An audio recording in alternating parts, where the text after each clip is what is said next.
हाँ जी, बिस्मिल्लाहिर्रहमानिर्रहीम। अस्सलाम वालेकुम फ्रेंड्स, मेरा नाम मोहसिन और आप देख रहे हैं फॉरेक्स इको। आज हम सीखने वाले हैं कि सपोर्ट एंड रेजिस्टेंस की कौन सी स्ट्रेटजी जो है वो सबसे बेस्ट है। और ख़ास तौर पे जो नए दोस्त इस मार्केट में एंटर होना चाहते हैं तो किस तरह से आप एक सिंपल स्ट्रेटजीज़ के ऊपर काम करके तो एक अच्छा प्रॉफिट बना सकते हैं, अच्छी चीज़ें सीख सकते हैं।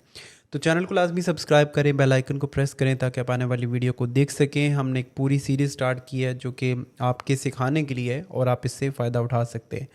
तो हम चलते हैं डायरेक्टली चार्ट के ऊपर और मैं आपको गाइड करता हूं कि कैसे हम सपोर्ट एंड रेजिस्टेंस से अपनी ट्रेड्स को एग्जीक्यूट कर सकते हैं और सपोर्ट एंड रेजिस्टेंस कितनी ज़्यादा इंपॉर्टेंट होती हैं।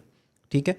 अच्छा, सपोर्ट एंड रेजिस्टेंस की अगर हम बात करें तो मार्केट टोटली इससे जितने भी आगे स्ट्रक्चर बनते हैं, जितने भी आगे दूसरी जितनी भी टेक्निक्स यूज़ होती हैं ट्रेड करने के लिए, उसमें सपोर्ट एंड रेजिस्टेंस का बहुत ज़्यादा यूज़ किया जाता है।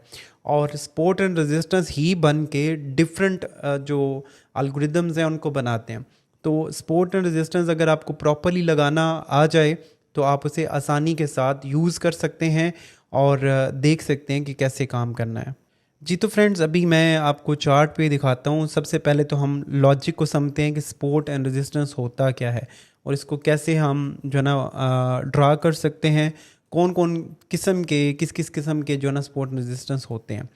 देखें, मार्केट जो है ना वो इस तरह से मूव कर रही होती है, जैसे कि मार्केट ऊपर जा रही है तो यहाँ पे मार्केट अपना एक रिवर्सल लेती है, एक हाई बनाती है, दोबारा से एक लो बनाती है, दोबारा से अगला एक हाई बनाती है और यहाँ पे मार्केट दोबारा से इस लो को टेस्ट करती है, फिर दोबारा से एक हाई बनाती है। तो इस तरह से मार्केट मूव करती है। फिर कई दफ़ा ऐसे साइड वे में मार्केट मूव करती है और उसके बाद मार्केट नीचे जो है जब आती है तो इसी तरह से हो के वापस अपने एक डायरेक्शन में मूव करती है। तो यहाँ पे अगर हम देखें तो मुख्तलिफ़ किस्म के सपोर्ट एंड रेजिस्टेंस मार्केट अपने ड्रा करती है। सपोर्ट एंड रेजिस्टेंस होते क्या हैं? जब जब भी मार्केट ऊपर जाती है, इस तरह से जा रही है और वापस जो है ना वो इस एरिया से वापस आ रही है, मतलब ये जिस जगह पे मार्केट बार बार टच करती है और टच करने के बाद उस एरिया से वो गिर जाती है मार्केट, तो ये इसकी रेजिस्टेंस कहलाती है। जहाँ पे मार्केट को रेजिस्ट किया जाता है कि इससे ऊपर वो ना जा पाए या रुक जाए वहाँ से, तो यहाँ से सेलर्स की एंट्री होती है। हमेशा रेजिस्टेंस के ऊपर सेलिंग आती है और रेजिस्टेंस के ऊपर हम सेल जो है ना वो फाइंड करते हैं। इसी तरह से अगर आप मार्केट के डाउन साइड को मिलाएंगे तो आपके पास एक एरिया निकल के आएगा जो कि है सपोर्ट। सपोर्ट जो है वो आपकी मार्केट में जो बाइंग है उसको फाइंड आउट करने में मदद देती है कि हमने यहाँ पे कहाँ से बाय करना है और कौन से एरियाज़ हैं जो कि हमें आसानी के साथ हम उसमें एंटर हो सकते हैं एज अ बायर। तो हमें रेजिस्टेंस भी चाहिए होती है, सपोर्ट भी चाहिए होती है। रेजिस्टेंस और सपोर्ट हॉरिजॉन्टल भी हो सकती हैं और ये आपकी साइड वे इस तरह से भी आपके बनते हैं। इनको हम चैनल्स भी कहते हैं, लेकिन ये भी सपोर्ट एंड रेजिस्टेंस ही होते हैं। आप सपोर्ट के ऊपर जो है वो बाय करते हो, बाय फाइंड आउट करते हो, या अगर आपने सेल किया हुआ है तो वहाँ से आप जो है ना वो इंटर जो हुए थे वो आप निकल सकते हो और अपना प्रॉफिट बुक कर सकते हैं। इसी तरह से रेजिस्टेंस के ऊपर जो है ना वो हम सेलिंग फाइंड आउट करते हैं और या अगर हमने बाय किया हुआ है तो रेजिस्टेंस के ऊपर जाके हम अपना प्रॉफिट बुक करते हैं। अब हम देख लेते हैं कि इनको हम ड्रा कैसे करते हैं और किस तरह से हम मार्केट के अंदर जो है ना वो फाइंड करेंगे। सबसे पहले तो यही जो चार्ट मैंने आपको वैसे बना के बताया, इसी में हम थोड़ा सा स्टडी कर लेते हैं ताकि हमें प्रॉपरली समझ आ पाए। हम यहाँ पे कुछ एरियाज़ चार्ट को जब देखते हैं तो हमारे पास कुछ एरिया नज़र आ रहा होता है, जैसे कि अगर 3 पॉइंट अगर हम ये निकालें तो ये हमारी रेजिस्टेंस है जहाँ पे मार्केट एक दफ़ा, दो दफ़ा, तीन दफ़ा जाके हिट हुई है। अब ये यहाँ पे ये क्वेश्चन भी कई लोग करते हैं कि कितनी रेजिस्टेंस होनी चाहिए या कितने दफ़ा वो टेस्ट कर सकती है। देखिए, जितनी बार टेस्ट करके उसको रिजेक्ट करी है वो इतना रेजिस्टेंस एरिया स्ट्रांग होता जाता है। और ये स्ट्रॉन्ग कितना है ये डिपेंड करता है आपके टाइम फ्रेम के ऊपर भी। जो सबसे ज़्यादा स्ट्रॉन्ग रेजिस्टेंस है या सपोर्ट है वो मंथली पे है, फिर उसके बाद वीकली पे है, फिर डेली पे है। ये काफ़ी स्ट्रॉन्ग रेजिस्टेंस होती हैं और H4 पे भी। उसके बाद हम H1, M30, जितना आप छोटे टाइम फ्रेम में जाते जाओगे उसकी रेजिस्टेंस एंड सपोर्ट जो है ना वो ब्रेक होने के ज़्यादा चांसेस बढ़ भी सकते हैं और वो इतनी स्ट्रॉन्ग रेजिस्टेंस या सपोर्ट नहीं होती। अच्छा, इसी तरह से हम ये वाला अगर एरिया देखें नीचे तो यहाँ पे हमें एक लग रहा है कि ये एरिया एक सपोर्ट एरिया है। ये तो हॉरिजेंटल सपोर्ट एंड रेजिस्टेंस आ गई। इसी तरह हम ये अगर देखेंगे तो ये हॉरिजेंटल, ये पहले हमारा रेजिस्टेंस एरिया था, फिर उसके बाद ये हमारा सपोर्ट एरिया बन गया, क्योंकि रेजिस्टेंस जब टूटती है तो वो सपोर्ट बनती है। इसकी मिसाल मैं आपको ऐसे दूंगा कि आप एक बिल्डिंग में खड़े हैं, आप एक जो बॉल है उसको फेंकते हैं ऊपर की तरफ। जब आप ऊपर फेंकते हो तो ऊपर छत नज़र आता है, वो उसकी रेजिस्टेंस है। लेकिन अगर वो छत से ऊपर गुजर जाती है, किसी गैप से ऊपर चली जाती है बॉल, तो वो अब उस छत की ऊपर वाली साइड पे आके गिरेगी, तो वो जो रेजिस्टेंस थी वो उसकी सपोर्ट बन जाती है। सेम इसी तरह से मार्केट में जो पहले रेजिस्टेंस होती है वो बाद में सपोर्ट बनती हैं, और जो सपोर्ट होती हैं वो रेजिस्टेंस बनती है। क्योंकि ऐसा तो नहीं होता कि ज़िंदगी भर एक ही प्राइस के ऊपर मार्केट रेजिस्टेंस प्रोवाइड करती रहेगी और उसी से मार्केट मूव होती रहेगी, तो ऐसा होता नहीं है। तो इसलिए रेजिस्टेंस जब टूटती हैं तो वो सपोर्ट बन जाती हैं, और जब सपोर्ट टूटती है तो वो रेजिस्टेंस के तौर पे काम करती है। इसी तरह से अगर आप इसी चार्ट में अगर ये देखो तो ये भी हमारा पहला रेजिस्टेंस था, और इसी रेजिस्टेंस के ऊपर मार्केट बार बार सपोर्ट ले रही है। और ये अगर आप इसको मिलाओगे तो यहाँ पे भी इस तरह से आ रहा है। यहीं पे अगर हम देखेंगे तो कुछ हमारे पास वर्टिकली या इस तरह से भी आ रहे होते हैं रेजिस्टेंस। अब जैसे कि मार्केट जब डायरेक्शन में होती है, यानी कि सेलिंग डायरेक्शन में है या बुलिश डायरेक्शन में है, तो आप इसको रेजिस्टेंस इस तरह से फाइंड कर सकते हो। और ये हमारा सपोर्ट एरिया, ये देखें बार बार मार्केट इस एरिया को हिट कर रही है। अभी मैं आपको लाइव मार्केट में भी दिखाऊंगा तो ईजी हो जाएगा आपके लिए। तो ये भी इसी तरह से ये रेजिस्टेंस है और ये सपोर्ट है। तो इसमें काम करना बहुत आसान होता है। जस्ट आपको सपोर्ट एंड रेजिस्टेंस का जो असूल हैं, जो उसके तरीक़ाकार हैं, वो फाइंड करना आने चाहिए। अभी ये गोल्ड का चार्ट आप देख रहे हो, डेली के चार्ट को हम देख लेते हैं। अच्छा, तो रेजिस्टेंस एंड सपोर्ट फाइंड कहाँ पे करनी चाहिए? सबसे पहले जो हमारे पास बेहतरीन कैंडल्स हैं वो आपकी लाइन चार्ट हैं। सॉरी, जो चार्ट पैटर्न है लाइन चार्ट में आप ज़्यादा एक्यूरेट जो है ना वो सपोर्ट और रेजिस्टेंस को ड्रा कर सकते हो। लेकिन कई बार मार्केट में वोलेटिलिटी इतनी होती है कि हमें कैंडल स्टिक्स के ऊपर भी हम अगर काम करते हैं तो इजी होता है, क्योंकि उसमें जो हमारे शेडोज़ आ रहे होते हैं, जो विक आ रही होती हैं, वो भी मिला के हम सपोर्ट और रेजिस्टेंस को ड्रा कर सकते हैं। अब जैसे कि आप करंटली अगर आप देख रहे हो मार्केट इस जगह पे जाके क्यों उसने रिजेक्शन दी है, ऐसा क्यों हुआ, ऐसा किस वजह से हुआ है कि मार्केट एक चलती आ रही थी नीचे, बड़ी देखें एग्रेसिव मूव थी ना मार्केट में सेलिंग की।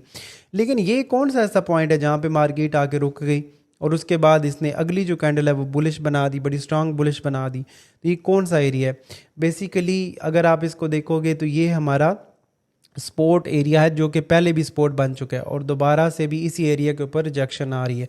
और अगर मैं इस सारे चार्ट को मिलाऊंगा, ये देखें यहाँ पे मैं मिला देता हूँ, और इस तरह से अगर हम मिलाएंगे इसको तो ये हमारे पास पूरा का पूरा एरिया हमारा बन गया। और अगर हम इसको थोड़ा सा और लेके चलते तो ये एक देखें, ये पूरे का पूरा एक एरिया बन गया, एक पूरा जोन बन गया हुआ है जो कि हमारा स्पोर्ट एरिया है।